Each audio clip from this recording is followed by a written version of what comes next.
আমাদের মা বোনেরা পেটে সন্তান নিয়া রাতে যখন ঘুমের ঘুরে যায়, সন্তান হঠাৎ করে কলিজায় লাথি মারে, মা হুট করে দাঁড়ায় যায়, বৈশা যায়। স্বামী বলে, বিবি আমার ঘুমের ঘরে চিৎকার মেরে বৈশা গেলা, দাঁড়ায় গেলা কেন রে বিবি, কি হইল তোমার?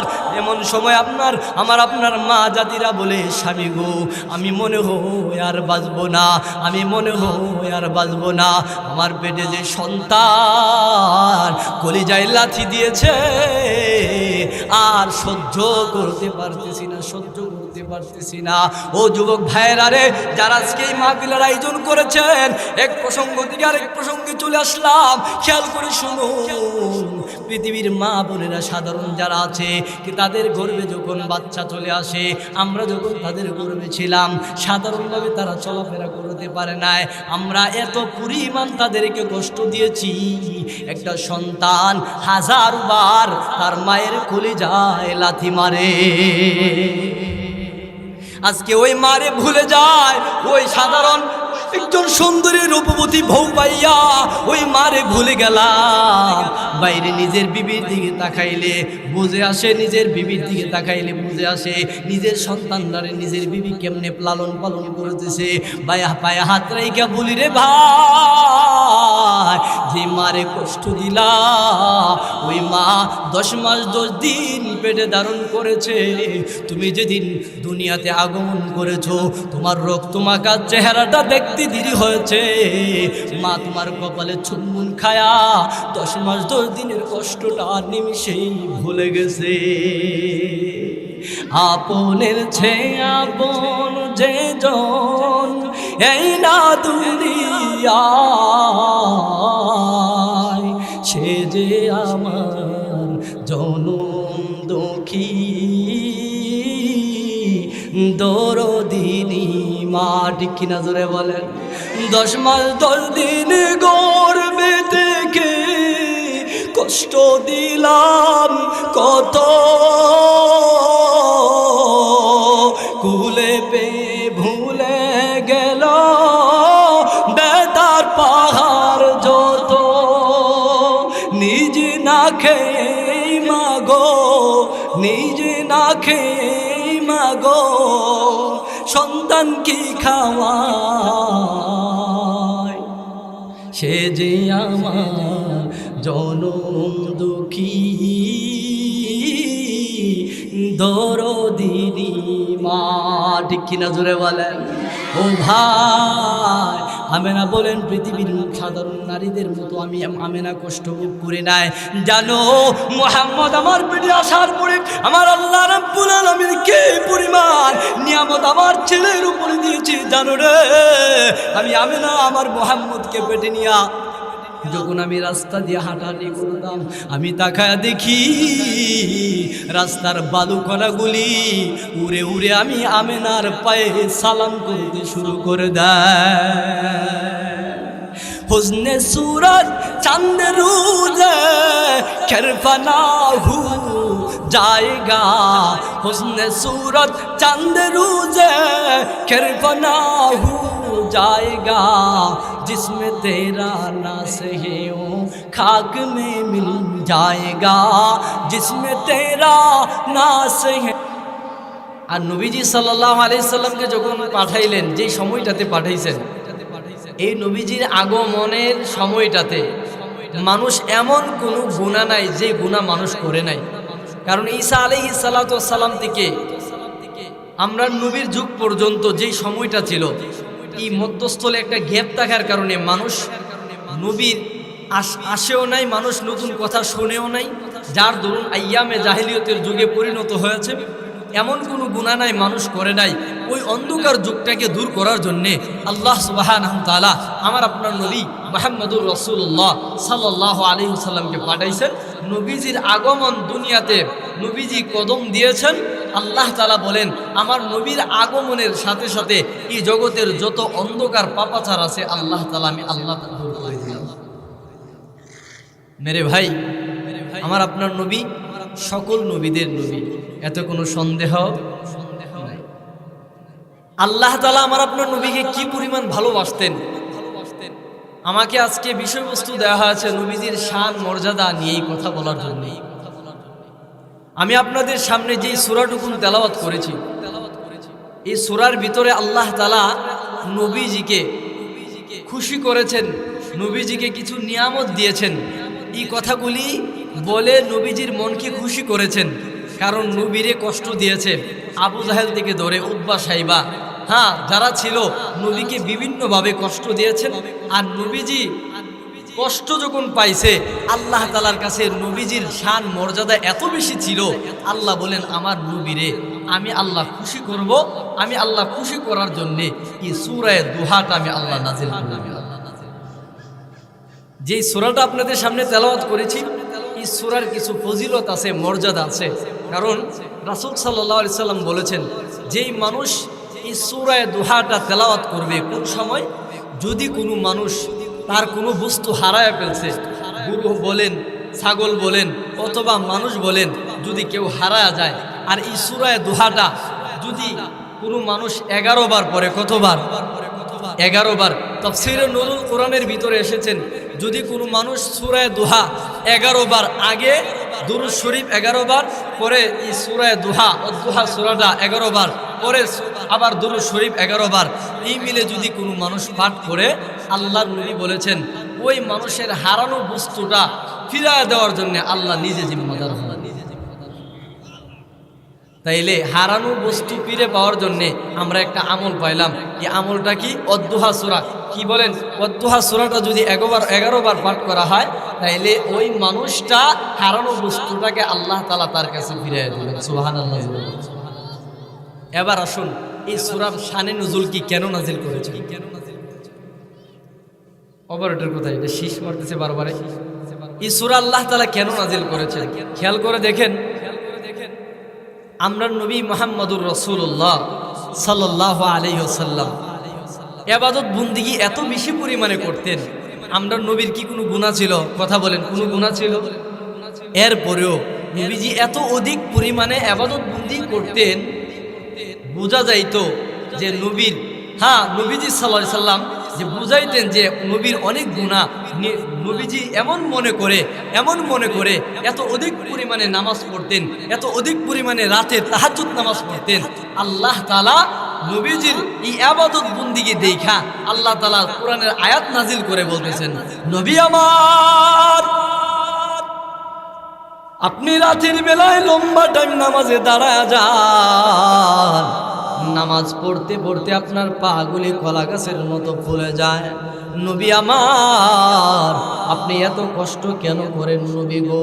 আপনার তো কোনো গুনাহ নাই, আপনি কেন এমনভাবে নামাজ পড়েন? এত লং টাইম নামাজ পড়েন, রাতের তাহাজ্জুদের নামাজ পড়েন, সব আমল আপনি এমনভাবে করেন, কারণটা কি? আপনাকে তো এত কষ্ট করার জন্য দুনিয়াতে পাঠায় না। ওগো নবী আমার, আপনাকে তো বাশীরা ওয়া নাযীরা, আমি আল্লাহ রাব্বুল আলামিন সুসংবাদদাতা, বই প্রদর্শনকারী হিসাবে আমি আল্লাহ দুনিয়াতে পাঠাইলাম। নবী আমার, আপনি আপনার উম্মতদেরকে দাওয়াত দিবেন, আপনি আপনার উম্মতদেরকে জান্নাতের পথের জন্য তাদেরকে বলবেন, জাহান্নামের পথ কোনটা তাদেরকে চিনায়া দিবেন, তাদেরকে বই প্রদর্শন করবেন যেন গুনাহ না করে। ও নবী আমার, আপনাকে পাঠাইলাম বাশীর ওয়া নাযীরা, কিন্তু আপনি এত অধিক পরিমাণে ইবাদত বন্দেগী করেন, এত কষ্ট করেন। নবী, আল্লাহর নবী, বিশ্ব নবী রাহমাতুল আলামিন, আল্লাহ রাব্বুল আলামিনকে ডাক দেয়া বলেন, আল্লাহ, ওগো রাব্বুল আলামিন, আমি কি তোমার শুকরগুজার বান্দাদের মধ্য থেকে একজন হব না? আমি যেন শুকরগুজার বান্দাদের দলভুক্ত হয়। আল্লাহ, এই জন্যে অধিক পরিমাণে নামাজে সময় কাটায়, এই জন্যে অধিক পরিমাণে ইবাদতে মনোযোগ দেয়। ওগো আল্লাহ, আমার উম্মতরা যেন আমি নবীর কাছ থেকে মেসেজ পায়, আমি নবীর কাছ থেকে যেন শিক্ষা নিতে পারে। আমার আপনার নবী যেই পরিমাণে ইবাদত বন্দেগী করেছেন, নবী হয়া যদি এত অধিক পরিমাণে ইবাদত বন্দেগী করেন, আমরা উম্মত হয়া কি পরিমাণ ইবাদতের প্রয়োজন আপনারাই বলুন। ও ভাই, এই জন্যে মায়ার নবী বলেন, আল্লাহ, ইবাদত বন্দেগী করে আমি আপনার শুকরগুজার বান্দাদের দলভুক্ত হয়ে যাওয়ার জন্যে। মুহতারাম হাজিরিন, আল্লাহ রাব্বুল আলামিন কেন নাজিল করেছেন খেয়াল করে দেখেন। নবীজি প্রতি রাতের নামাজের দাঁড়াইতেন, তাহাজ্জুদ নামাজ পড়তেন, তেলাওয়াত করতেন। মায়ার নবীর কণ্ঠের তেলাওয়াত শোনার জন্যে মক্কার বড় বড় কাফের লিডারগুলি মায়ার নবীর তেলাওয়াত শোনার জন্যে তার নবীজির বাড়ির আশপাশ তারা দাঁড়ায় থাকতো। সুবহানাল্লাহ, জোরে বলেন। কাফের হওয়ার পরেও, বড় বড় লিডার হওয়ার পরেও মক্কার কুখ্যাত কাফের লিডারগুলি নবীজির তেলাওয়াত শোনার জন্যে প্রতি রাতে নবীজির ঘরের কিনারায় দাঁড়ায় দাঁড়ায় তেলাওয়াত শুনতেন। আমার আপনার নবীর তেলাওয়াত কত মধুর ছিল, কত মধুর ছিল। বলা হয়েছে দুনিয়াতে সকল সৃষ্টিজীবের চাইতে আমার আপনার নবীর কণ্ঠটা আল্লাহ মধুর করে দিয়েছে।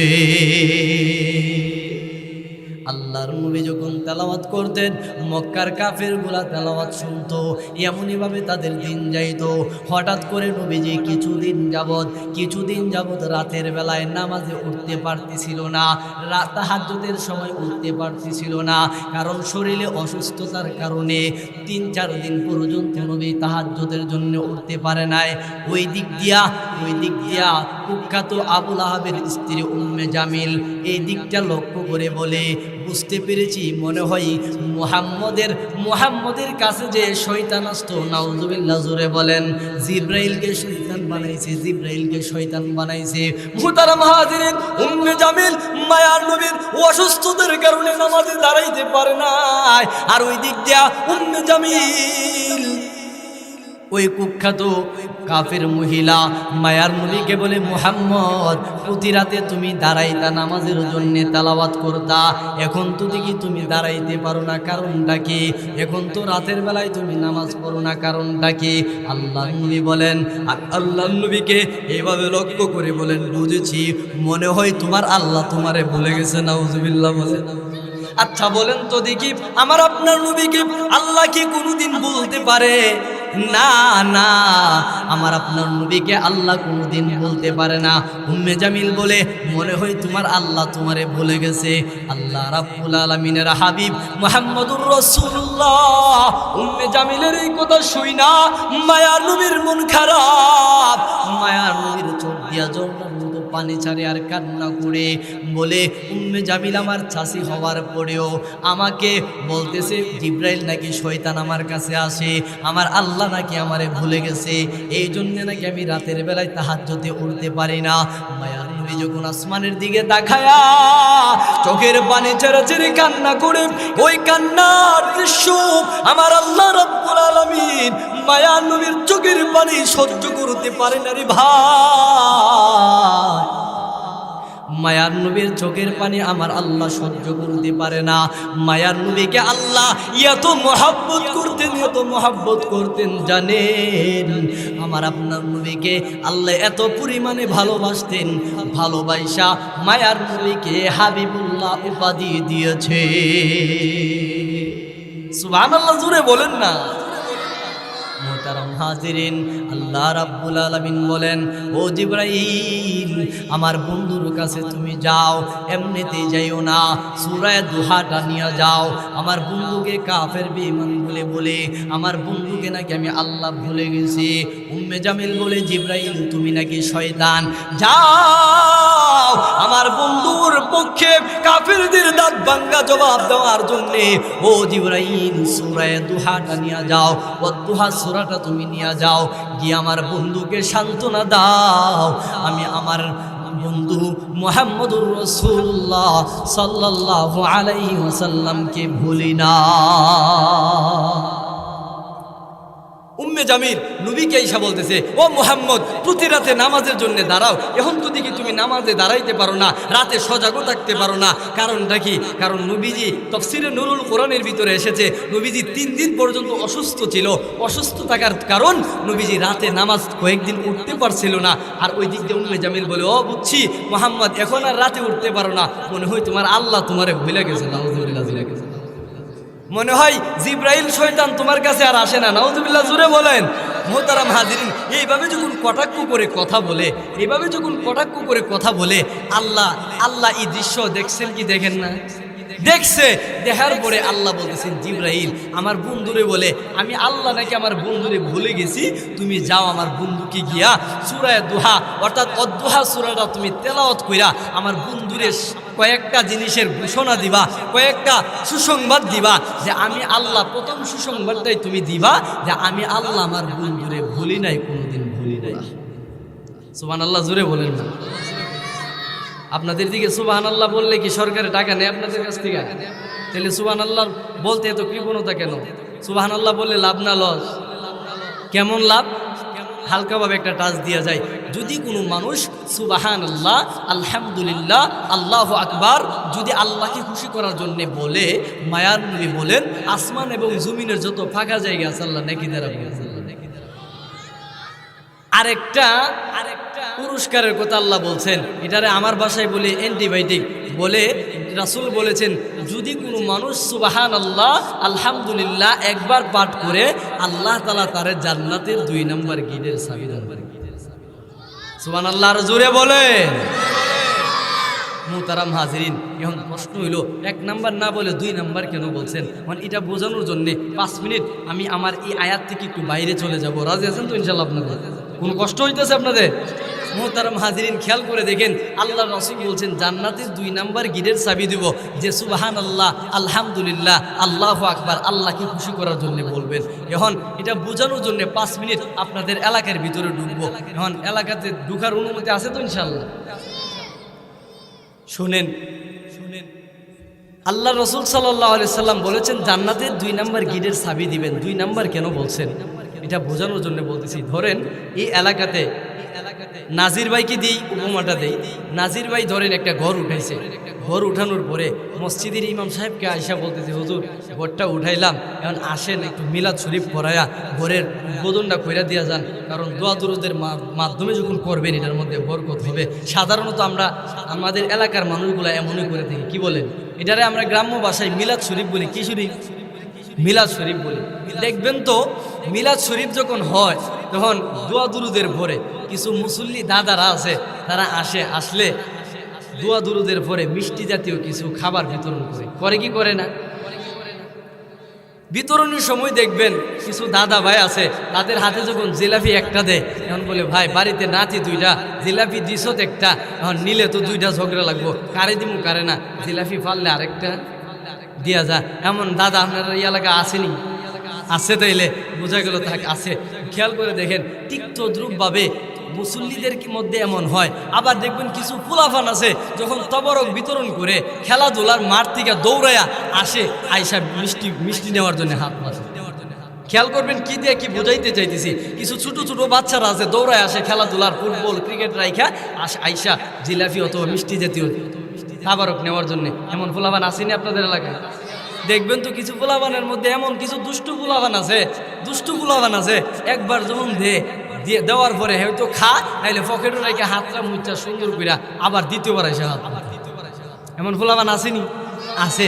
ঠিক তদ্রূপ ভাবে খেয়াল করেন, হাসির জন্য বলি নাই, আল্লাহ তাআলা সুবহানাল্লাহ, আলহামদুলিল্লাহ বললে কি ফায়দাটা, কেন বলছেন 2 নম্বর গেটের কথা খেয়াল করে দেখেন। ঠিক তদ্রূপ ভাবে হযরত ইউসুফ আলাইহিস সালাতু ওয়াস সালামের জমানায় যখন ওনার তৎকালীন সময়ে যখন খাবারের বড় অভাব দেখা দিয়েছিল, মহামারীর অভাব দেখা দিয়েছে, ইউসুফ আলাইহিস সালাতু ওয়াস সালাম রাজদরবার থেকে খাদ্য বিতরণের একটা এলান করছে যে আমার রাজদরবারে যত মানুষ আছে তাদেরকে কিছু খাবার বিতরণ করব।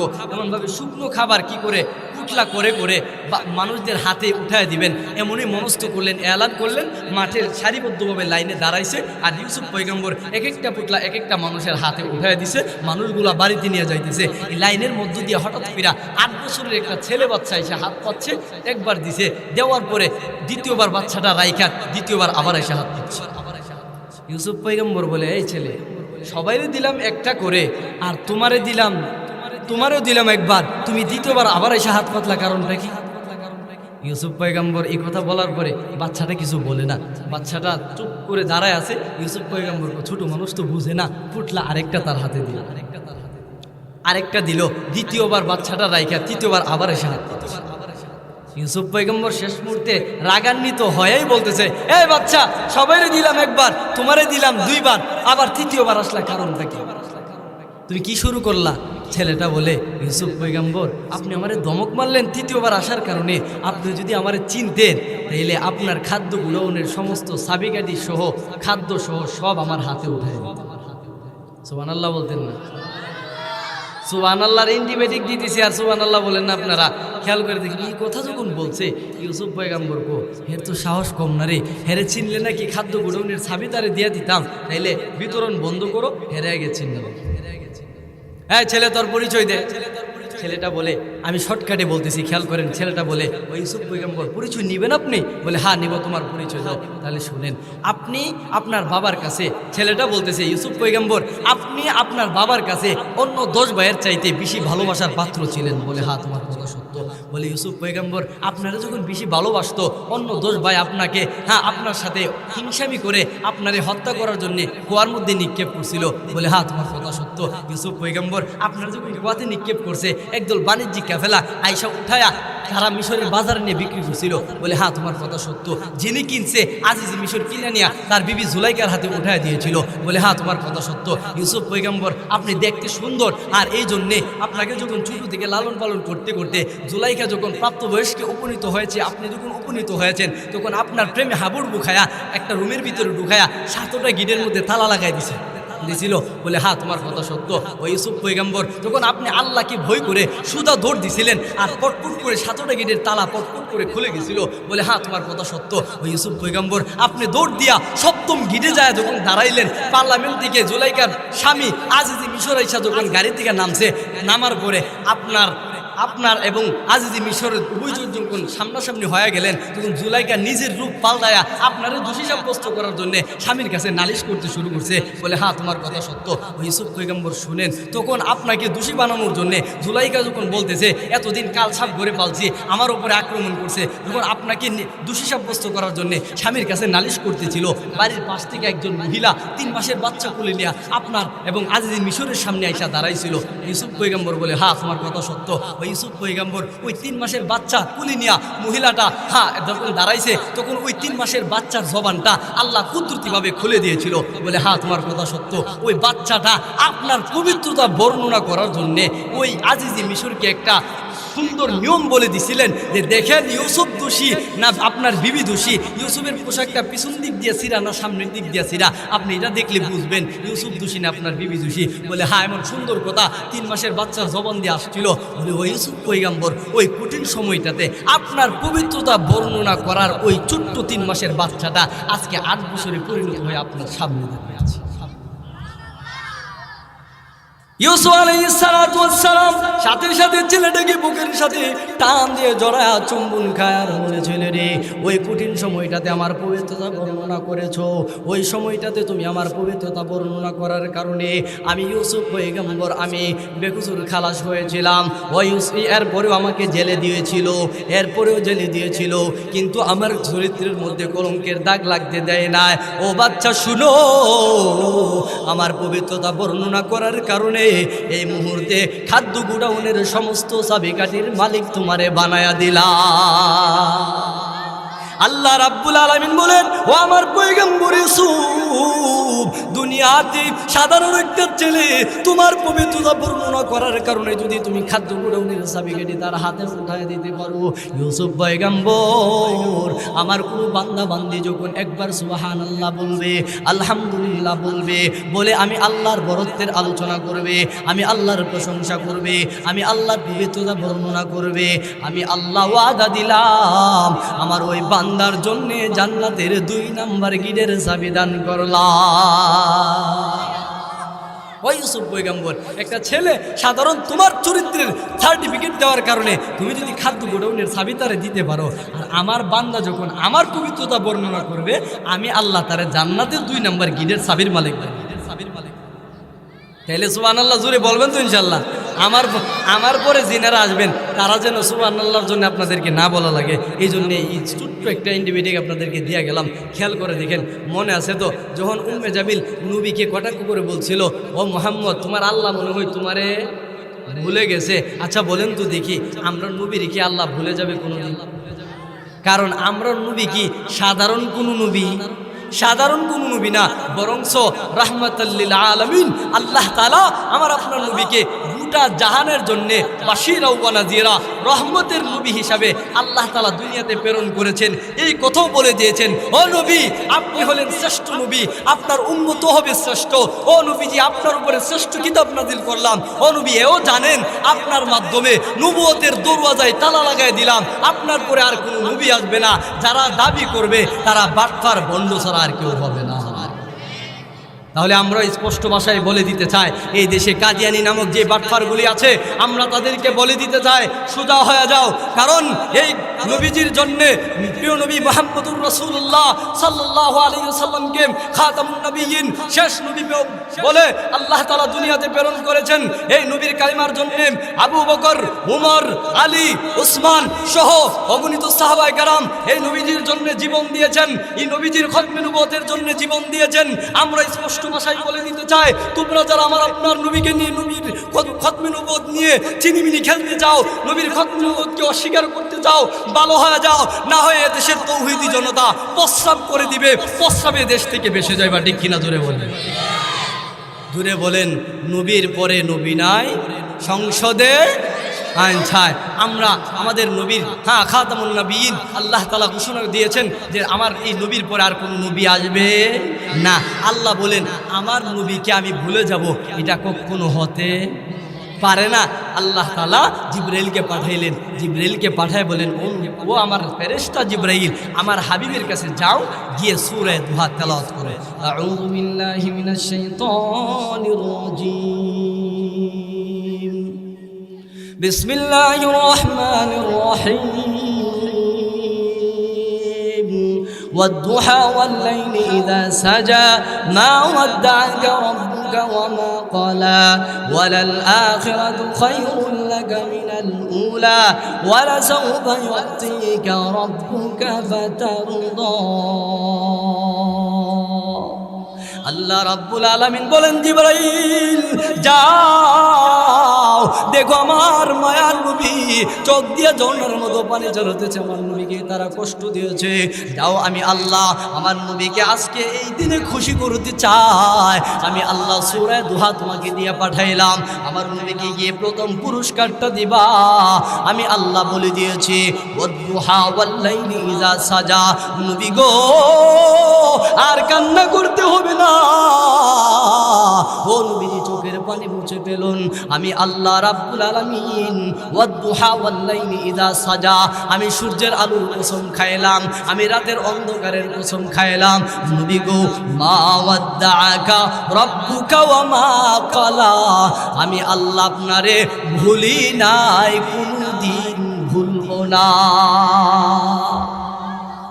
জিবরাইল আলাইহিস সালাতু ওয়াস সালাম মায়ার নবীর কাছে যখন আসলেন, নবীজি বলেন, জিবরাইল আমার আল্লাহকে তারা গালি দেয়, তুমি জিবরাইলকে তারা শয়তান বলে গালি দেয়। ও জিবরাইল, আমি মুহাম্মদকে তারা শরীরে আঘাত করে আয়াতে আমার কোনো কষ্ট নাই, তারা আমার রক্ত মুবারক জড়ায়, আমার কোনো কষ্ট নাই, কিন্তু আমার সামনে আমার আল্লাহরে গালি দিবে, আর তুমি জিবরাইলকে তারা গালি দিবে, আমি বরদাস্ত করতে পারি না। আমার মনটা আজকে বড় কঠিন। আপনাকে খুশি করার জন্যে সূরা দুহা নাজিল করে প্রথম সুসংবাদটাই দিলেন, আল্লাহ আপনারে ভুলে নাই, কোনদিন ভুলবো না। মুহতারাম হাজিরিন, আল্লাহ বলেন, ওয়াদ-দুহা ওয়াল-লাইলি ইযা সাজা, ও নবীজি আর কান্না করতে হবে না, আমি রাত দিনের কসম খায়া বলতেছি, মা ওয়াদ্দা'আকা রাব্বুকা ওয়া মা ক্বালা। ও নবীজি হাবিবুল্লাহ উপাধি দিলাম, ও নবী আমার খলিলুল্লাহ উপাধি দিয়েছি ইব্রাহিম খলিলকে, আমি আল্লাহ রাব্বুল আলামিন মুসা আলাইহিস সালাতু ওয়াস সালামকে কালিমুল্লাহ উপাধি দিয়েছি। ও নবী গো, কিন্তু আমি আল্লাহ আপনারে হাবিবুল্লাহ উপাধি দিলাম কেন জানেন? মুসা পয়গম্বর বলেন, নূহ পয়গম্বর বলেন, আদম পয়গম্বর বলেন, যত নবী আছে গো নবী আমার, সকল নবীরা আমি আল্লাহরে কেমনে খুশি করব, আমি আল্লাহরে কেমনে খুশি করব তারা দৌড়াইতো। কিন্তু নবী গো তারা দৌড়াইতো আমি আল্লাহরে খুশি করার জন্যে, আর আমি আল্লাহ হাবিবুল্লাহ উপাধি দিয়া বুঝাই দিলাম, ও নবীজি আপনি আমারে খুশি করার প্রয়োজন নাই, বরঞ্চ আমি আল্লাহ আপনারে খুশি করার জন্যে আয়াত দিলাম। অন্যান্য নবীরা খুশি করার জন্য আমারে খুশি করার জন্য দৌড়াইতো, আর স্বয়ং আমি আল্লাহ আপনারে খুশি করার জন্য আয়াত দিয়া দিলাম। আমি আল্লাহ দৌড়াই আপনারে খুশি করার জন্য, আর অন্যান্য নবীরা দৌড়াইছে আমি আল্লাহরে খুশি করার জন্য। তাইলে বুঝে থাকলে বলেন আমার আপনার নবীরে আল্লাহ কি পরিমাণ ভালোবাসে। মেরে ভাই আজকে বুঝে আসে না, আমার আপনার সামনে নবীকে গালি দেয়, আমার আপনার সামনে নবীর অস্তিত্ব নিয়ে কথা বলে, আমাদের কলিজা কাফে না, বরঞ্চ কাফেররা নবীরে যখন বলছে যে আল্লাহ নাকি নবীরে ভুলে গেছে, আল্লাহ গায়ে আল্লাহর কুদরতি আরশের মধ্যে কম্পন সৃষ্টি হয়ে গেছে, কি বলে আমি নাকি আমার হাবিবকে ভুলে যাব, এটা কোশ্চিনকালে হতে পারে না। ওয়াদ-দুহা ওয়াল-লাইলি ইযা সাজা, ও নবীজি 1 নম্বর পুরস্কার সুসংবাদ গ্রহণ করেন, মা ওয়াদ্দাআকা রাব্বুকা ওয়া মা ক্বালা, আমি আল্লাহ আপনারে নাই কোনদিন ভুলবো। তাইলে আল্লাহর টার্গেট হইল যেভাবে নবীরে কি করব, খুশি করব। কি করব? কথা বলেন, কি করব? খুশি করব। তাইলে আল্লাহ খুশি করব নবীরে। এবার বুঝে থাকলে বলেন কি পরিমাণ মর্যাদা আমার আপনার নবীর আল্লাহ তাআলা দান। এখন টার্গেট নিচে নবীরে খুশি করব, 1 নাম্বার সুসংবাদ দিছি কি, মা ওয়াদ্দাআকা রাব্বুকা ওয়া মা ক্বালা, যে ও নবীজি আপনারে আমি আল্লাহ ভুলবো না, আর কান্না করতে হবে না। এরপরেও দেখে নবীর মনটা একটু ভারী ভারী লাগে। আল্লাহ এরপরে বলতেছেন, ওয়ালাসাউফা ইউতিকা রাব্বুকা ফাতারদা ওয়াদ-দুহা ওয়াল-লাইলি ইযা সাজা মা ওয়াদ্দাআকা রাব্বুকা ওয়া মা ক্বালা ওয়ালাল আখিরাতু খায়রুল লাকা মিনাল উলা। ও নবী আমার আর কান্না করতে হবে না গো নবী, ওয়ালাল আখিরাতু খায়রুল লাকা মিনাল উলা, নবী গো শুধু আপনার জন্য দুনিয়া থেকে আখিরাতে আমি আল্লাহ দামি বানায়া দিলাম। কেন কান্না করেন? সাধারণ কাফেরদের কথা শুনে আপনি কান্না করবেন, মনে কষ্ট নিয়ে বসে থাকবেন। ওয়ালাল আখিরাতু খায়রুল লাকা মিনাল উলা, নবীজি শুধু আপনার জন্য দুনিয়া থেকে আখিরাতে দামি বানায়া দিলাম। সুবহানাল্লাহ, জোরে কন্যা হেলে খেয়াল করে দেখেন, আল্লাহর টার্গেট নবীরে খুশি করবে, যে আপনার জন্য দুনিয়া থেকে আখিরাতকে দামি বানায় দিলাম। তাহলে বুঝে থাকলে বলুন নবীর জন্য যদি দুনিয়া থেকে আখিরাতকে দামি বানায় দেয়, তাহলে নবীর অনুসারী যারা তাদেরও কি হবে? দামি হবে। এখানে মুফাসসিরিনে কেরাম কেন এই কথা বলছেন? শুধু আপনার জন্য দুনিয়া থেকে আখিরাতকে দামি বানাইলাম, এই কথাটা কেন বলছেন? বলার উদ্দেশ্য হলো আমরা নবীর সাথে একদল মুনাফিকও থাকতো, মুসলমানও থাকতো। কি বলেন? একদল মুনাফিকও থাকতো, মুসলমানও থাকতো। এখন আল্লাহ মুফাসসিরিনে কেরাম বলেন ওয়ালাল আখিরাতু খায়রুল লাকা মিনাল উলা, এই কথা বলে নবীকে আল্লাহ তাআলা বুঝাইলেন, ও নবী যে আপনার অনুসারী যারা তাদেরও দুনিয়া থেকে আখিরাত উত্তম আমি আল্লাহ করে দিলাম। আর এই কথার মাধ্যমে যারা আপনার বিরোধিতা করে মুনাফিক, তারা এর কল্যাণ থেকে বাহির হয়ে যাবে। শুধু আপনার জন্য দুনিয়া থেকে আখিরাতে উত্তম বানায় দিলাম। তাইলে নবীরে আল্লাহ তাআলা কি পরিমাণ আখিরাতে উজ্জ্বল করেছেন খেয়াল করে দেখেন। আখিরাত হাসরের ময়দান যেদিন কায়েম হবে, হিসাব নিকাশ যখন শুরু হয়ে যাবে, সুপারিশ করার সময় যখন হবে, ইয়াউমা ইয়াফিরুল মারউ মিন আখিহি ওয়া উম্মিহি ওয়া আবিহি ওয়া সাহিবাতিহি ওয়া বানিহি, হাসরের ময়দান যেদিন কায়েম হয়ে যাবে, যখন মা তার ছেলেকে চিনবে না, মা তার মেয়েকে চিনবে না, বাবা তার ছেলেকে চিনবে না, কঠিন সময়টাতে যখন সবাই ইয়া নফসি করতে থাকবে, সকল নবীরা পর্যন্ত মাথা নিচু করে ইয়া উম্মতি আল্লাহুম্মা ইয়া নফসি এমনভাবে যখন নিজের জন্য যখন কান্না করতে থাকবে, এমন কঠিন সময়টাতে আল্লাহ রাব্বুল আলামিন বলবেন, ও নবী আমার, এই সবার মাঝে আমি আল্লাহ আপনাকে শুধু অনুমতি দিলাম, আপনাকে সুপারিশ করার অনুমতিটা আমি আল্লাহ দিলাম, আর কোন নবীরে আমি আল্লাহ দেই না। আল্লাহ বলেন নবী গো আপনারে কি পরিমাণ বালাই দান করছি, কল্যাণ দান করছি, খেয়াল করে শুনুন।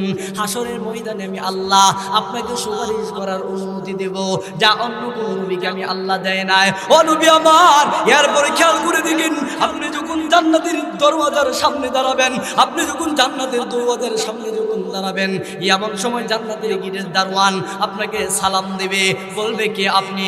বলে আমি মুহাম্মদুর রাসূলুল্লাহ। বলেন নবী গো আপনার কথাই তো আল্লাহ বলে দিয়েছেন, ফাস্তাফতিহু, আপনার কথাই তো আল্লাহ বলেছেন। আমার হাবিব যখন জান্নাতের গেটের সামনে দাঁড়াবে, আমার হাবিবের জন্য সকল সৃষ্টিজীবের আগে আমার হাবিবকে জান্নাতের সুপারিশ, জান্নাতে ঢোকার অনুমতিটা আমি আল্লাহ দিয়া দিলাম। ও নবী, আমি দারওয়ানকে আল্লাহ বলে দিয়েছেন যতক্ষণ আপনি মুহাম্মদ জান্নাতে না ঢুকবেন, আল্লাহ কোনো সৃষ্টিজীবকে আর জান্নাতে ঢুকাবে না। কি মর্যাদা আমার আপনার নবীর! সবার আগে জান্নাতে ঢুকবে, সুপারিশ করার অনুমতিটা একমাত্র আমার আপনার নবীরই দিবে। এবার বুঝে থাকলে বলেন, আমার আপনার জন্য আল্লাহ তাআলা কি পরিমাণ সুসংবাদ রেখেছেন, কি পরিমাণ কল্যাণ রেখেছেন। আল্লাহ রাব্বুল আলামিন বলেন, ওয়ালাল আখিরাতু খায়রুল লাকা মিনাল উলা। নবী গো শুধু আপনার জন্য দুনিয়া থেকে আখিরাতকে দামি বানাইলাম, আখিরাতকে উত্তম বানাইলাম। ও নবী, এরপরও আপনি মনে কষ্ট নিয়েন না। কাফেররা বলেছে আমি আল্লাহ আপনারে ভুলে গেছি। না না নবী গো, আমি আল্লাহ কোনোদিন ভুলবো না, ভুলি না।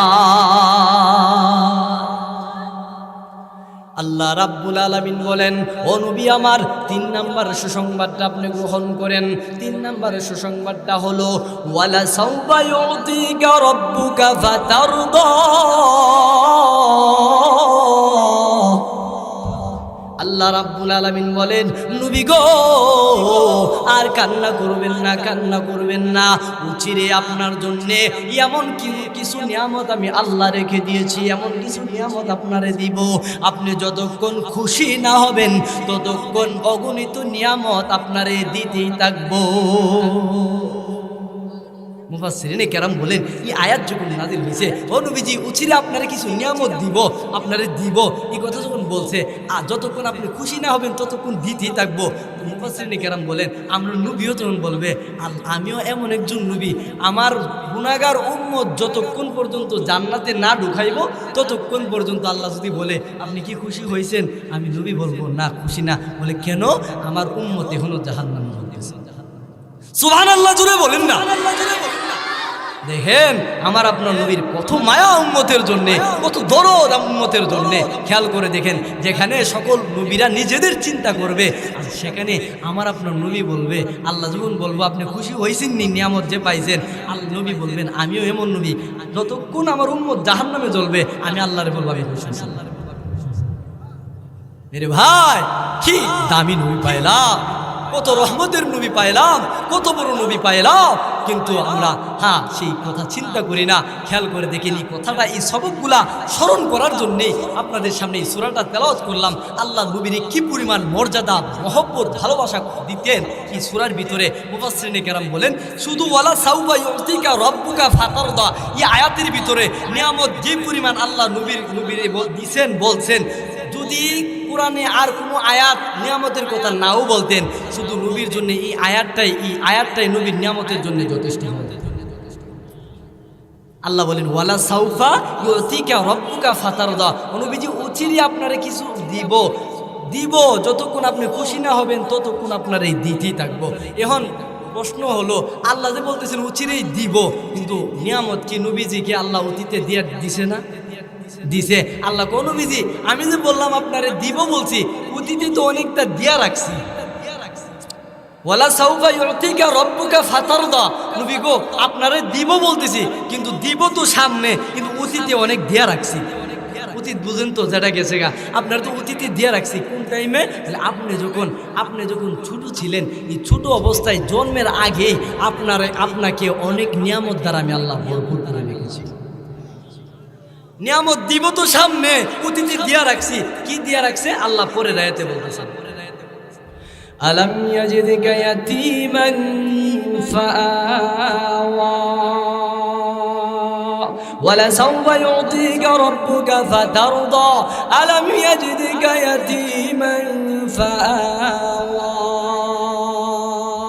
আল্লাহ রাব্বুল আলামিন বলেন, নবী আমার শুনেন, আপনাকে আমি বলেছি সামনে নিয়ামত দিব, কিন্তু অতীতে অনেক নিয়ামত দিয়ে রাখছি। কি দিয়ে রাখছি? আলাম ইয়াজিদিকা ইয়াতীমান ফাআওয়া। ও নবীজি, আপনি ছিলেন ইয়তীম, আমি আল্লাহ আপনার অভিভাবক হিসাবে আপনার দাদা চাচার কাঁধে আপনার দায়িত্ব তুলে দিয়েছি। অতীতে নিয়ামত দিয়ে সামনে নিয়ামত দিব, কিন্তু অতীতে দিয়ে রাখছি। কি? এক নম্বর হলো আপনি ছিলেন ইতিম, আপনার লালন পালনের দায়িত্ব আপনার দাদা চাচার কাঁধে আমি আল্লাহ উঠাই দিয়েছি। সুবহানাল্লাহ জোরে করুন। আল্লাহ তাআলা কি নিয়ামত দিয়েছেন, একটু পিছনের দিকে আমরা যাই। আল্লাহ তাআলা বলতেছেন আপনাদের অতীতে কি দিছি খেয়াল করে দেখেন। ও নবীজি, আপনি জন্মের 6 মাস আগে আপনার বাবারে হারাইছেন। আমার আপনার নবীর চাইতে ইতিম আর জগতে কেউ আছে? আমার আপনার নবী কত বড় ইতিম ছিলেন খেয়াল করে দেখেন। নবীজি জন্মের 6 মাস আগেই নিজের বাবা আব্দুল্লাহ দুনিয়া থেকে বিদায় হয়ে গেছেন। তাহলে আমরা নবীর যে আল্লাহ কি নিয়ামত অতীতে দিছে আল্লাহ স্মরণ করে দিয়েছেন। আলাম ইয়াজিদকা ইয়াতীমান ফাআওয়া। নবী আপনি ছিলেন ইতিম, আমি আল্লাহ আপনার দায়িত্ব লালন পালনের দায়িত্ব দাদা এবং চাচার কাঁধে উঠাই দিয়েছি। নিয়ামত কি দিছি শুরু করছি শুনেন। এক নাম্বার, আপনি ইতিম ছিলেন, কারণ নবীজি জন্মের আগেই ইতিম, জন্ম হয়া ইতিম হয়েছে না, জন্মের আগেই ইতিম হয়া দুনিয়াতে আসছে। খেয়াল করে দেখেন আমরা নবী কি পরিমাণ কত বড় একজন ইতিম ছিলেন খেয়াল করে দেখেন। আমেনা নবীজির জন্ম যখন পেটে আসছে আল্লাহ তাআলা বলেন আপনি জন্ম হওয়ার পরে দিছি, জন্ম হওয়ার আগেও তো অনেকটা দিয়া রাখছি। বলে কেমনে? আমেনা একদিন আবু তালেব বলতেছেন, আব্দুল মুত্তালিব নবীজির চাচা আব্দুল মুত্তালিব বলতেছেন যে ভাতিজা শুনো, তুমি যে একজন দামি নবী হইবা, তুমি যে একজন উচ্চমানের একজন মর্যাদাশীল নবী হইবা, এটা ছোট সময় আমি অনুভব করছি। বলে কেমনে? তুমি জন্মের আগেই কিছু দৃশ্য তোমার মার দিকে তাকায় দেখছি, জন্মের পরে তোমার মার কাছ থেকে জন্মের আগে শুনছি, জন্মের পরে আমি নিজের চোখে দেখছি, কারণ তুমি যে একজন মহামানব হইয়া। সুবহানাল্লাহ জোরে বলে। মোহতারাম হাজিরিন, নবীজির চাচা বলতেছেন ভাতিজা শুনো, তুমি যে একজন মহামানব হইবা, তুমি যে একজন মহামানব হইবা, নবী হইবা, এটা জন্মের আগে তোমার মা আমেনা তুমি যখন পেটের মধ্যে ছিলা আল্লাহ রাব্বুল আলামিন বলেন নবী গো, আপনার মায়ের মাধ্যমে আপনাকে কি পরিমাণ মুজিজা দিয়েছি, কি পরিমাণ নিয়ামত দিয়েছি খেয়াল করে শুনুন। ও নবী আমার, আপনি যখন আপনার মায়ের গর্ভে ছিলেন ওই সময়টাতে সাধারণ কোনো মহিলার মতো আপনার মারে চলতে দেয় নাই। সুবহানাল্লাহ জোরে বলেন। আমেনা বলেন পৃথিবীর মানুষেরা শুনো, ও দুনিয়ার মা বোনেরা শুনো রে, আমি আমেনার গর্ভে যখন মুহাম্মদ এসেছে, আমি আমেনা দুনিয়ার মহিলাদের মতো আমি কোনো কষ্ট অনুভব করি নাই। সুবহানাল্লাহ জোরে বলেন। দুনিয়ার মহিলারা রে, সাধারণত তোমাদের গর্ভে যখন কোনো সন্তান কনসিভ হয়, কোনো সন্তান যখন তোমাদের গর্ভে আসে, যেদিন থেকে তোমাদের গর্ভে সন্তান কনসিভ হয়ে যায়, যেদিন থেকে তোমাদের রেহেমে সন্তান চলে আসে, ও দুনিয়ার মহিলারা রে, ওই দিন থেকে সাধারণ তোমরা মহিলা যারা আছো, সাধারণত তোমাদের স্বাভাবিক খাওয়া দাওয়া চলাফেরাটা আগের মতন আর হয় না। আমেনা বলেন দুনিয়ার মহিলারা রে, কিন্তু আমি আমেনার কথা যদি শুনো, আমার মুহাম্মদ যেদিন পেটে আসছে, আমার রেহেমে যেদিন আমার মুহাম্মদ চলে আসছে, খোদার কসম করে বলে সাধারণ মহিলারা তোমাদের গর্ভে বাচ্চা আসলে খাবারের রুচি চলে যায়, তোমাদের পায়ের মধ্যে পানি চলে আসে, পুরা শরীরে পানি চলে আসে, তোমাদের মুখে ঘা চলে আসে, এমন রাত্র হয় আমরা মা বোন যারা আছে নিজের চোখে আমরা দেখেছি, যারা গর্ভবতী মারা বোনেরা আছে, তাদের একটা রাত যেন 10টা রাতের মতো হয়। এত অধিক পরিমাণ কষ্ট আমরার মা জাতিরা বুক করে, ঠিক কিনা জোরে বলেন। ভাইরে, যারা বিবাহ করেছেন তারা নিজের চোখে উপলব্ধি করেন, নিজের পাশে স্ত্রী যখন শুয়ে থাকে পেটে বাচ্চা নিয়া নিজে কত মজা করে ঘুমায়, কিন্তু নিজের স্ত্রী কত কষ্ট করে সন্তান পেটে নিয়ে, ঠিক কিনা জোরে বলেন। এমন সময় আছে আমাদের মা বোনেরা পেটে সন্তান নিয়া রাতে যখন ঘুমের ঘুরে যায়, সন্তান হঠাৎ করে কলিজায় লাথি মারে, মা হুট করে দাঁড়ায় যায়, বৈশা যায়। স্বামী বলে, বিবি আমার ঘুমের ঘরে চিৎকার মেরে বৈশা গেলা, দাঁড়ায় গেলা কেন রে বিবি, কি হইল তোমার? এমন সময় আপনার মা জাতিরা বলে, স্বামী গো আমি মনে হয় আর বাঁচবো না, আমি মনে হয় আর বাঁচবো না, আমার পেটে যে সন্তান কলিজায় লাথি দিয়েছে আর সহ্য করতে পারতেছি না, সহ্য করতে পারতেছি না। ও যুবক ভাইয়েরা রে, যারা আজকে এই মাহফিলের আয়োজন করেছেন, এক প্রসঙ্গ থেকে আরেক প্রসঙ্গে চলে আসলাম, খেয়াল করে শুনুন। পৃথিবীর মা বোনেরা সাধারণ যারা আছে, কি তাদের গর্ভে যখন বাচ্চা চলে আসে, আমরা যখন তাদের গর্ভে ছিলাম সাধারণভাবে তারা চলাফেরা করতে পারে নাই, আমরা এত পরিমাণ তাদেরকে কষ্ট দিয়েছি। একটা সন্তান 1000 বার তার মায়ের কলিজায় লাথি মারে, আজকে ওই মারে ভুলে যায়, ওই সাধারণ একজন সুন্দরী রূপবতী বউ পাইয়া ওই মারে ভুলে গেলাম। বাইরে নিজের বিবির দিকে তাকাইলে বুঝে আসে, নিজের বিবির দিকে তাকাইলে বুঝে আসে নিজের সন্তানদারে নিজের বিবি কেমনে লালন পালন করতেছে। ভাইয়া পায়ে হাত রাইকা বলি রে ভাই, যে মারে কষ্ট দিলা ওই মা 10 মাস 10 দিন পেটে ধারণ করেছে। তুমি যেদিন দুনিয়াতে আগমন করেছো, তোমার রক্ত মাখা চেহারাটা দেখতে দেরি হয়েছে, মা তোমার কপালে চুম্বন খায়া 10 মাস 10 দিনের কষ্টটা নিমিষেই ভুলে গেছে। আপনের চেয়ে আপন যে জন এই না দুনিয়ায়, সে যে আমার জনম দুঃখী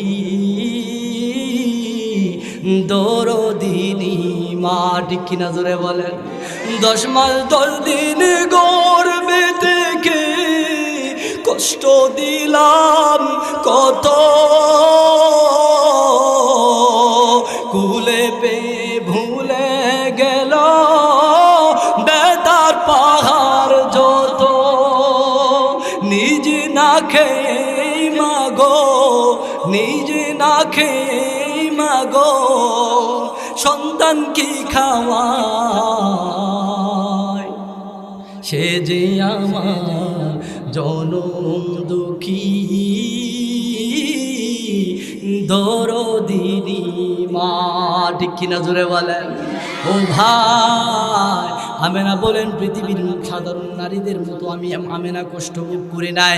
জানো মুহাম্মদ আমার পেটে আসার পরে আমার আল্লাহ রাব্বুল আলামিন কি পরিমাণ নিয়ামত আমার ছেলের উপরে দিয়েছে জানো রে।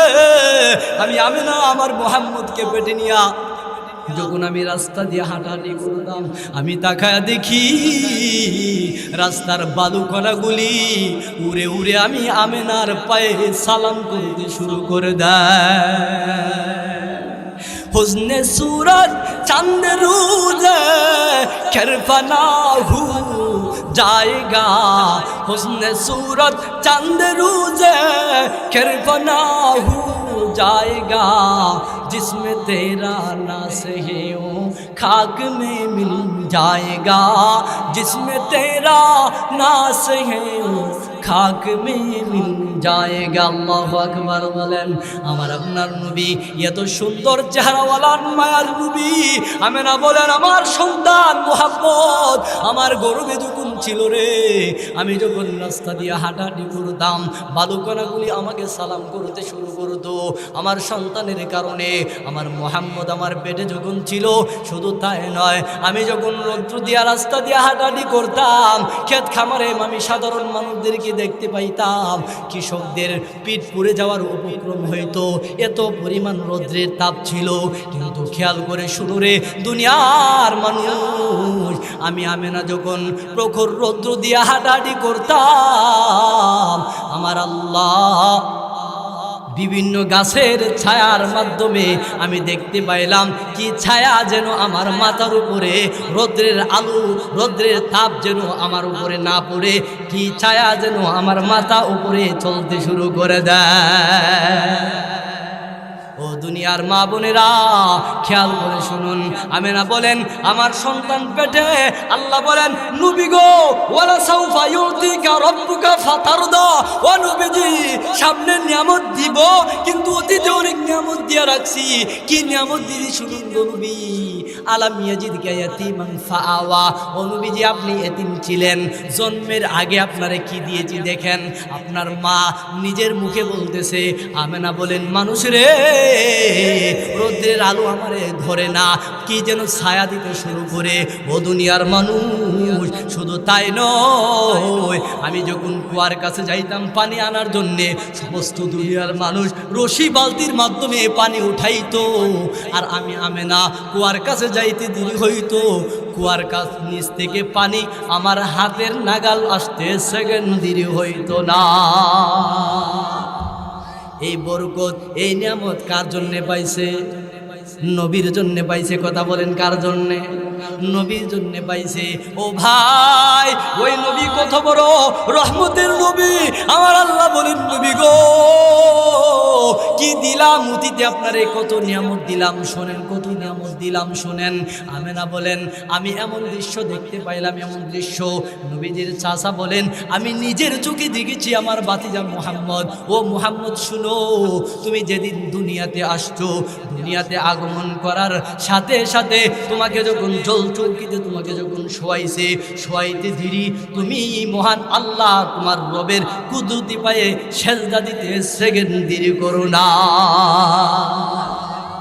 वो एक सजदा जैसे तू कर आ समझता है हज़र, वो एक सजदा जैसे तू कर आ समझता है हज़र, जिस सजदों से देता है आदमी को नजात, जिस सजदों से देता है आदमी को नजात।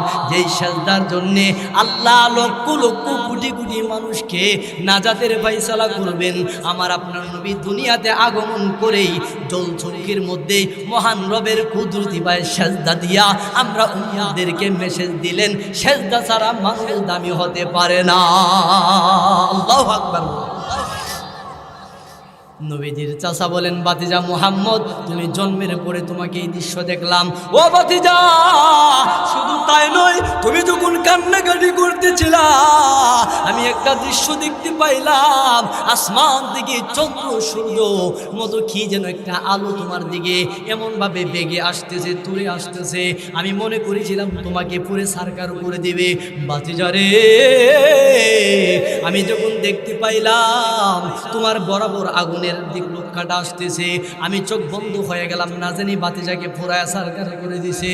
কিন্তু না, আমি তাকা দেখি চন্দ্র সূর্য দ্বিগুণ্ডিত হয়া তোমার হাত পা যেই দিকে নড়ে, ওই হাত পার তালে তালে চন্দ্র সূর্য দ্বিগুণ্ডিত হয়া খেলা দিতে শুরু করেছে। আর তোমার কানে কানে কি যেন কথা বলতে শুরু করেছে। ও বাতিজা কি বলেছে বলো তো দেখি। মায়ানবী বলেন ও চাচা, ওই চন্দ্র সূর্যগুলি আমার হাত পার সাথে নাড়াচাড়া করে আর আমার খেলা দেয়, খেলা দেয়। আর কানে কানে বলে মুহাম্মদ নবী গো আপনি কান্না করবেন না, আপনার খেলার সাথীর জন্যে মহান আল্লাহ আমরা চন্দ্র সূর্যরে দ্বিগুণ্ডিত করে আপনার কাছে পাঠায়া দিছে। ও মেরে ভাই, আল্লাহ বলেন ওয়ালা সাউফা ইউতিকা রাব্বুকা ফাতারদা, নবী গো অচিরে আপনার নিয়ামত দিব, অতীতে দিয়া রাখছি। কি দিছে? জন্মের আগের কথাগুলি এক শুনাইলাম। খেয়াল করে দেখেন, জন্ম যখন হয়েছে নবীজির বয়স যখন মাত্র 6 বছর। কত বছর? 6 বছর নবী, হ্যাঁ ভুল বলেছি, নবীজি যখন জন্ম হয়েছে আরবের একটা প্রথা ছিল যে আরবের মহিলারা কি করত, তাদের সন্তানগুলিরে তায়েফের মহিলাদের কাছে দিয়ে দিত। কারণ আরব থেকে তায়েফবাসীর, হ্যাঁ তায়েফের আবহাওয়াটা একটু ভালো ছিল, পরিষ্কার ছিল। কারণ সাধারণত তায়েফটা মক্কা থেকে প্রায় অনেক গুণ উপরে। কারণ তায়েফ যারা হজে গেছেন তারা দেখছেন গাড়ি দিয়ে সোজা এইভাবে খাড়া উঠতে হয় পাহাড় বেয়ে বেয়ে। কারণ তায়েফ শহরটা এত উঁচাতে, ওইখানের আবহাওয়া, বাতাস, সব কিছু অক্সিজেন পরিষ্কার, বাচ্চাদের দেহ সব কিছু সুস্থ থাকে এবং সুটাম দেহের হয়। আর এই জন্যই প্রথা অনুযায়ী আরবের মহিলারা জন্মের পরে ওই বাজারে যাইতো। আর এই বাজার থেকে তায়েফবাসীরা আইসা, তায়েফবাসীর পরিবাররা তারা কি করতো, মহিলারা আইসা ধনাঢ্য ব্যক্তিদের বাচ্চাগুলি নিয়ে যাইতো। 1-1.5 বছর দুধ খাওয়ানোর পরে তারা মোটা অঙ্কের একটা টাকা পাইতো। এমনইভাবে আমেনাও কি করছে, জন্মের পরে আমরা নবীর নিয়া মক্কার বাজারে যখন এক কর্নারে বসে রয়েছে, ওই দিক দিয়া তায়েফ থেকে কিছু কাফেলা আসছে, তারা বাচ্চা নেবে। আইসা তারা যে বাচ্চাগুলির বাবা মা সম্পদশালী টাকাওয়ালা, এই বাচ্চাগুলির নিয়ে যাইতেছে, কিন্তু আমরা নবীর কাছে কেউ যায় না। এই দিক দিয়া এই কাফেলার মধ্যে হালিমাতুস সাদিয়া রাদিয়াল্লাহু তাআলা আনহা ছিল। হালিমাতুস সাদিয়া বলেন, স্বামী আমার যে দেহের অবস্থা, আমি একবারে জীর্ণ শীর্ণ, আমার কুলে যে একটা বাচ্চা আছে এটা ভালো করে দুধ পায় না। এখন অন্য ধনাঢ্য ব্যক্তিদের বাচ্চাদেরকে আমি হালিমারে দিবেও না। ওই যে দেখেন কর্নারে একটা বাচ্চা আছে, এই বাচ্চাটার কাছে কেউ যায় না, কারণ বাচ্চাটার বাপ নাই।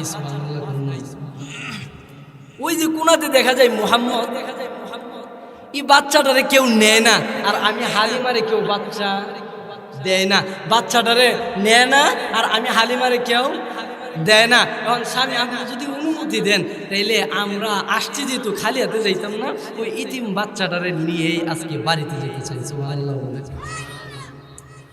আল্লাহ যেন বুঝায় দিলেন, হালিমারে আমি আল্লাহ তোর জন্য রহমতের নবী রাইখা দিলাম। নবীরে কেউ নেয় না, লালন পালন করলে নবীর বাবা নাই, সম্পদ টাকা পয়সা কেউ দিবে না, আমার মুহাম্মদকে কেউ নেয় না। ও হালিমা, আমি আল্লাহ তোমার জন্য রেখে দিলাম, যাও আমার হাবিবকে তোমার কোলে নিয়ে নাও। হালিমা বলেন, আমি মনে হয় এটাই বুঝতে পেরেছি, মুহাম্মদকে কেউ নেই না, আর আমি হালিমাকে কেউ দেই না। আমি ওই বাচ্চাটার কাছে গেলাম, আমি খোদার কসম করে বলি, খোদার কসম করে বলি, আমি যেই মুহূর্তে ওই বাচ্চাটার দিকে তাকাইলাম, জগতের মানুষ রে,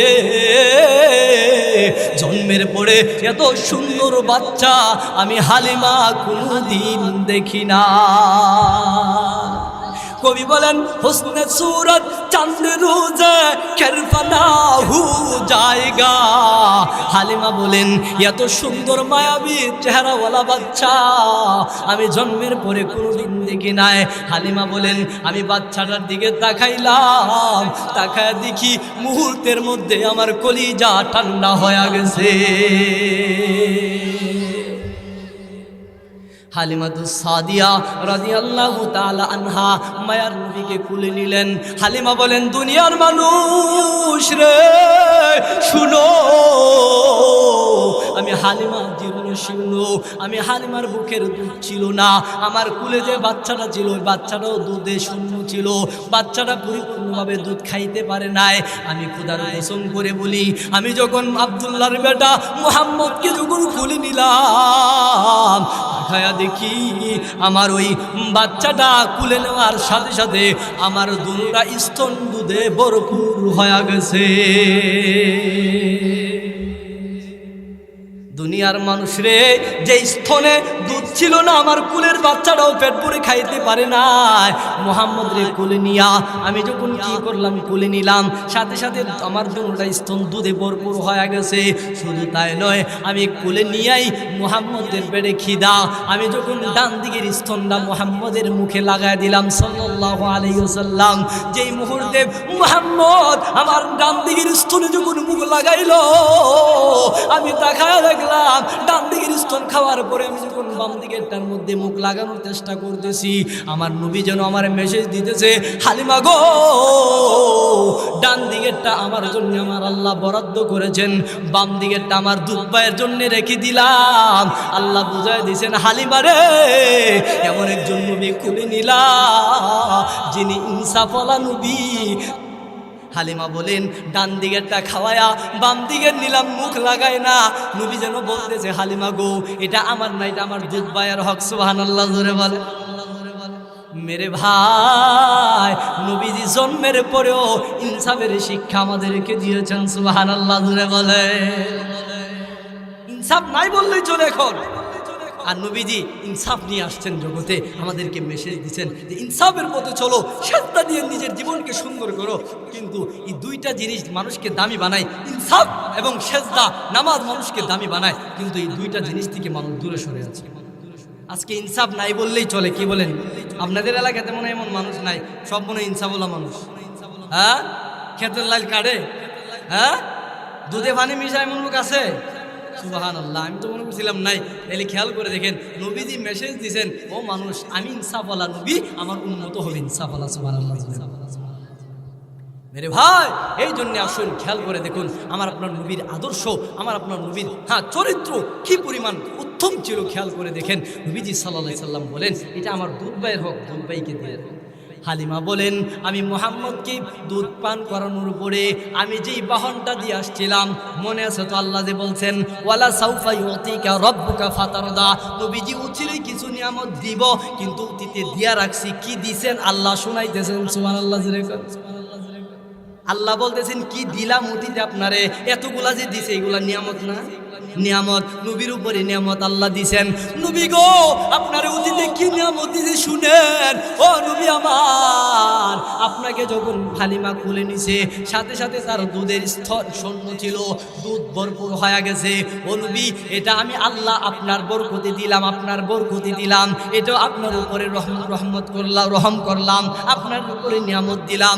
নবী গো এই মুহূর্তে হালিমাতুস সাদিয়া বলেন, আমি যখন তাকে খুলে নিয়া আমার দুর্বল গাদাটার উপরে উঠলাম, দুর্বল গাদাটার উপরে, কাফেলার সকল গাদার চাইতে দুর্বল গাদা হালিমার ছিল। হালিমা বলেন, খোদার কসম আসার সময় সকল কাফেলার আগে আমি ছিলাম, আমার গাদাটা দুর্বল হওয়ার কারণে সবার পিছনে আমি আসলাম। কিন্তু আমি যেই মুহূর্তে মুহাম্মদকে উঠাইলাম, আমার গাদাটা যেন বলতেছে, আশহাদু আল্লা ইলাহা ইল্লাল্লাহ ওয়া আশহাদু আন্না মুহাম্মাদান আবদুহু ওয়া রাসূলুহু। সুবহানাল্লাহ। নবী যেমন মানুষের নবী ছিল, নবী তেমন জীবজন্তুর নবী ছিল।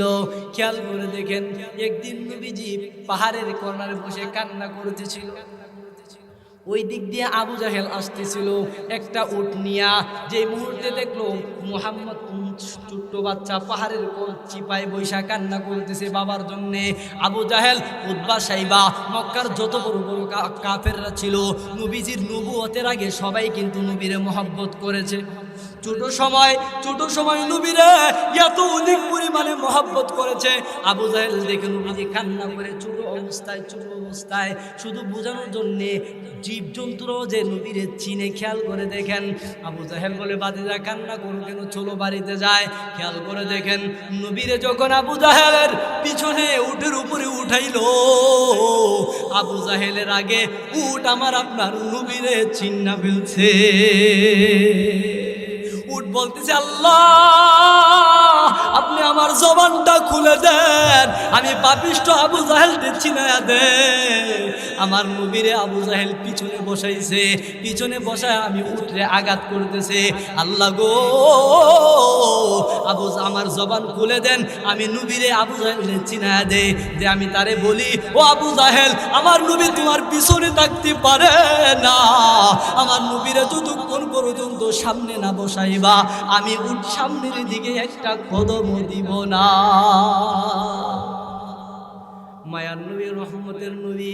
আল্লাহ বলেন ওয়ালা সাউফা ইউতিকা রাব্বুকা ফাতারদা, অচিরে আপনারে কিছু নিয়ামত দিব, অতীতে দিয়া রাখছি। কি দিছি খেয়াল করে শুনেন। আল্লাহর নবী মুহাম্মদুর রাসূলুল্লাহ সাল্লাল্লাহু আলাইহি সাল্লামকে হালিমা যখন ওই আর ওই ঘোড়ার উপরে উঠাইছেন, সাওয়ারির উপরে উঠাইছেন, হালিমা বলে মায়ার নবী মুহাম্মদ যখন আমার সাওয়ারির উপরে আরোহিত হয়েছে, আমার দুর্বল গাধাটারে দেখি এত সবল হয়েছে, অন্যান্য সকল কাফেলার চাইতে দৌড়ে সবার আগে বাড়িতে পৌঁছায়া দিয়েছে। মুহতারাম হাজিরিন, খেয়াল করে দেখেন হালিমাতুস সাদিয়া রাদিয়াল্লাহু তাআলা আনহা কি করছেন, সাওয়ারির উপরে উঠাইছে, দুর্বল গাধা সবল হয়ে গেছে। এটা নবীর উপরে আল্লাহ নিয়ামত দিছেন কি দিছেন না? দিছেন। এখন নবীরে কয়েকটা পুরস্কার দিল। পুরস্কারের মধ্যে 1 নাম্বার ওয়াদ্দুহা ওয়াল্লাইলি ইযা সাজা, ও নবী দিনের আলোর কসম, রাতের অন্ধকারের কসম। উম্মে জামিল বলে আমি আল্লাহ আপনারে ভুলে গেছি, মা ওয়াদ্দাকা রাব্বুকা ওয়া মা ক্বালা, আমি আল্লাহ আপনারে ভুলি নাই। 2 নাম্বার সুসংবাদ হলো ওয়ালাল আখিরাতু খায়রুল লাকা মিনাল উলা, আমি আল্লাহ দুনিয়ার চাইতে আখিরাতকে দামি বানায় দিলাম শুধু আপনার জন্য। এটা আপনি মনটা ফ্রেশ করেন, আপনার মনকে খুশি করার জন্য 2 নাম্বার পুরস্কার গ্রহণ করেন। ও নবীজি 3 নাম্বার হলো ওয়ালা সাউফা ইউতিকা রাব্বুকা ফাতারদা, উচিরে কিছু নিয়ামত দিব, যতক্ষণ আপনি খুশি না হবেন ততক্ষণ দিতেই থাকবো। নবী বলছিল আমিও এমন নবী, যতক্ষণ আমার উম্মত জাহান্নামে জ্বলবে, আল্লাহ যদি বলে খুশি হয়েছেন, আমি নবী বলবো হইছি না। ও নবীজি, আল্লাহ বলেন ও নবীজি 3 নাম্বার সুসংবাদটা উচিরেই দিব, অতিথি দিয়া রাখছি। কি দিছেন আল্লাহ? এতক্ষণ কিছুটা বললাম, এখন হালিমাতুস সাদিয়া বাড়ি পর্যন্ত যাবে, এরপরে কি হবে, এরপরে আরও কিছু দিছেন, এটা বলার জন্যে এখন টাইম নাই। আপনাদের সামনে যিনি বসা আছেন, আমাদের গরিবের খালেদ সাইফুল্লাহ আইবি বললে ভুল হবে না, কারণ খালেদ সাইফুল্লাহ আইবি সাহেবকে আনতে গেলে আমরা বছরকে বছর ঘুরতে হবো, কিন্তু ওনার ফ্লেভার আমরা আমার এই ভাইয়ের কাছ থেকে আমরা পাবো ইনশাল্লাহ। আর আমার তবি হতো না বক্তা বসায় রেখে সামনে আলোচনা করা। খেয়াল করে দেখেন, ভবিষ্যতে কোনোদিন যদি সময় হয়, নবীজির পুরস্কার যে আল্লাহ দিয়েছেন, বাকি কথাগুলি আপনাদের সাথে পেশ করব।